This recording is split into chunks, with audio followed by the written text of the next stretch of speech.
Hi everyone and welcome to Johnny How To. Today we're going to take a look at the Content Aware Fill tool inside of After Effects that allows you to automatically extract imperfections and objects from your footage. Alright, so let's go on and jump into this first example and I'll go ahead and explain how the tool works along the way. So the Content Aware Fill dialog is on the right here, but if you don't happen to see that window, just go up to Window and then Content Aware Fill and that will pop up.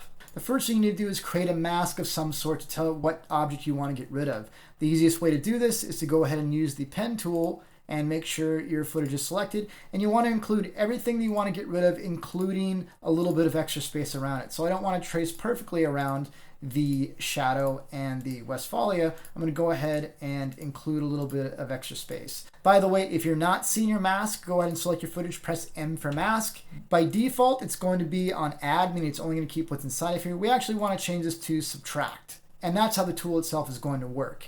Now for now, I'm going to go ahead and change this on none. I'm just going to go ahead and keyframe this shape. It's not selected to be animated over time right now, so I'm going to click on the stopwatch. You can see I get my first keyframe right here. I'm going to go ahead and just go through and lay out a few keyframes to make sure it follows the van. Now if I go ahead and drag from the first to the last keyframe, I can see that since the drone is moving along with the van, it's staying pretty close. Now if I want to move the shape as a whole, I'll go in with the selection tool, double click on the points, and that's going to give me an overall movement for the entire shape.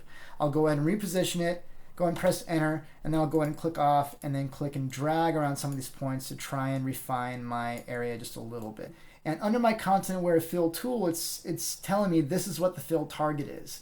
And the alpha expansion is going to make this area bigger or smaller. It just gives you a little bit more room around the edges. I'm going to go ahead and leave the fill method on object, which is on by default. And the work areas that we're just going to work on, which is this area right here, which I did B for beginning and N for end to set that up. I'm going to go ahead and try this without any settings. Just go ahead and click on Generate Fill Layer. Alright, so this just finished processing. If you take a look, the van is basically gone. Now if you look really close, you will see the bush going in and out a little bit, but in a lot of cases, this may give you a very, very good start, if not acceptable results straight from the get-go. Now here's a different usage scenario where we want to remove the markers from the actress's face, and we're going to use some different settings in order to do that. So I've already set up two roto shapes for two of the markers. I'm going to go ahead and do the third one really quick. I'll zoom in. I'm going to go and use the ellipse tool. I'm going to click and drag and hold down the control key to go ahead and lock it to coming outward from that point. If I hold down shift, it'll be a perfect circle. I'm going to go ahead and encompass that area. Instead of keyframe, I'm going to right click and do track mask. And I can track forward or back, but in this case I want to do forward. And it's going to try and follow that spot instead of having to keyframe it. This doesn't always work perfectly, but it can be an automated way to track your masks. Now with these 2 points set to subtract, I need to go ahead and change the fill method from object to surface. This is typically for flat surfaces, but it's also going to work well for her skin since it's basically on the same distance from the camera, the whole shot. From here I'm going to go ahead and click Generate Fill Layer, but you're going to see really quickly this is not going to work for us. So I'm going to go ahead and delete the fill layer that it created, and we're going to give the process a little bit of help by creating a reference frame or a clean plate where the markers don't exist. I'm going to go ahead and click on Create Reference Frame, and that's going to launch Photoshop and bring the image in here. The spot healing brush will do the job really well. I'll go ahead and make it a little bit bigger. Boom, we have that spot gone. I'll go and shrink this down using the bracket keys. Shrink that down. Go ahead and save it. I'll jump back into After Effects.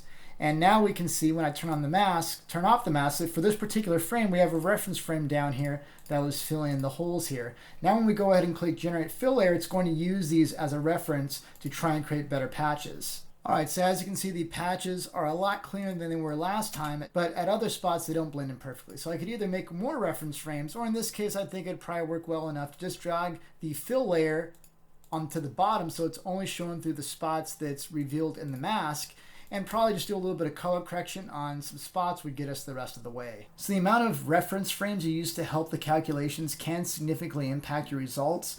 So with this clip, I'm going to show the original, then I'll also show with 1 reference frame, 2 reference frames, and then 3, both with the fill on top and below. And as you can see, the results do get better the more frames you feed the program to help it figure out exactly what it's supposed to look like. Now there are certain shots where the Content Aware tool just isn't probably going to be able to get you acceptable results. You can see that I have 5 different reference frames here, but even though the warping is minimized the closer they are together, no matter how many I add, it's probably not going to be a perfectly clean result. Now to close out this video, I want to talk about about some of the settings that come along with the Content Aware Fill tool, and that is specifically how much space the fill layers that After Effects creates tend to use on disk. These can be multiple gigabytes, and per shot that can add up very quickly. So if I click on these guys right here and go to Content Aware Fill settings, you can see that my output depth is 8 bits per channel. If this is on 16 or 32, this is going to get exponentially larger, but probably a good idea is to check this auto manage unused fill footage. And what that does is if I delete this fill layer, say I'm not happy with the results, when I press delete,